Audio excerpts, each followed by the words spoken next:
IIT খড়গপুরের ৭১তম সমাবর্তন আজ। অনুষ্ঠানে প্রধান অতিথি হিসেবে যোগ দেন ইসরোর প্রাক্তন চেয়ারম্যান ডক্টর এস সোমনাথ। সম্মানিত অতিথি হিসেবে উপস্থিত ছিলেন পারসিস্টেন্ট সিস্টেমসের প্রতিষ্ঠাতা ও chairperson doctor Anand Deshpande, Map My জিনোমের সিইও অনুরাধা আচার্য এবং আইআইটি খড়গপুরের বোর্ড অব গভর্নর্সের চেয়ারম্যান টিভি নারেন্দ্রন। অনুষ্ঠানের পৌরোহিত্য করেন প্রতিষ্ঠানের নির্দেশক অধ্যাপক সুমন চক্রবর্তী।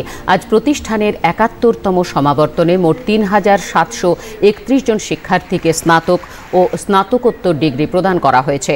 প্রতিষ্ঠানের মেধাবী কৃতি শিক্ষার্থীদের রাষ্ট্রপতির স্বর্ণপদক, প্রধানমন্ত্রীর স্বর্ণপদক এবং অন্যান্য ডিগ্রি প্রদান করা হয়েছে।